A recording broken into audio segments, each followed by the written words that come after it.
Recording studio Alamnagar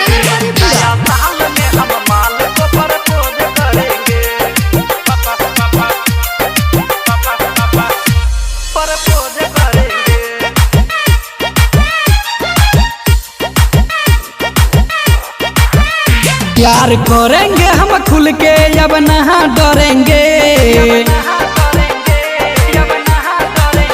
प्यार करेंगे हम खुल के अब नहा डरेंगे। प्यार करेंगे हम खुल के अब नहा डरेंगे।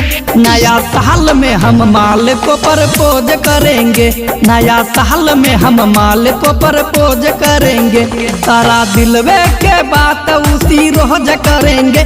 सारा दिलवे के बात उसी रोज करेंगे। नया साल में हम माल को प्रपोज करेंगे। नया साल में हम माल को प्रपोज करेंगे। Mix by Balbhadra Singh.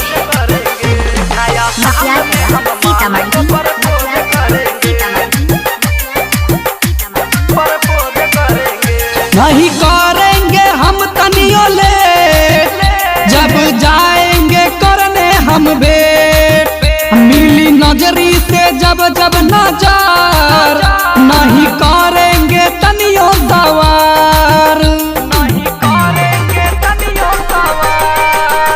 नहीं करेंगे हम तनियो ले जब जाएंगे करने हम भेंट। मिली नजरी से जब जब नजर नहीं करेंगे तनियो सवार। अपना दिलवे के भीतरी में खोज करेंगे। अपना दिलवे के भीतरी में खोज करेंगे। नया साल में हम माल को प्रपोज करेंगे। नया साल में हम माल को प्रपोज करेंगे। सारा दिलवे के बात उसी रोज करेंगे। सारा दिलवे के बात उसी रोज करेंगे। नया साल में हम माल को प्रपोज करेंगे। नया साल में हम माल को प्रपोज करेंगे। Presented by PM recording studio Alamnagar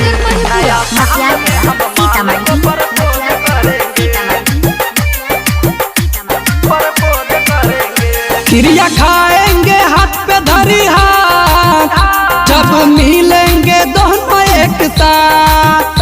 दिल में खिलेगा फुलवा हो जब करेंगे उनसे मुलाकात। क्रिया खाएंगे हाथ पे धरी हाथ जब मिलेंगे दोनों एक साथ। दिल में खिलेगा फुलवा हो जब करेंगे उनसे मुलाकात। कहे बल्लू राजू बंसी अब की मौज करेंगे। कहे बल्लू राजू बंसी मिलके मौज करेंगे। नया साल में हम माल को प्रपोज करेंगे। नया साल में हम माल को प्रपोज करेंगे। सारा दिलवे के बात उसी रोज करेंगे। सारा दिलवे के बात उसी रोज करेंगे। नया साल में हम माल को प्रपोज करेंगे। नया साल में हम माल को प्रपोज करेंगे।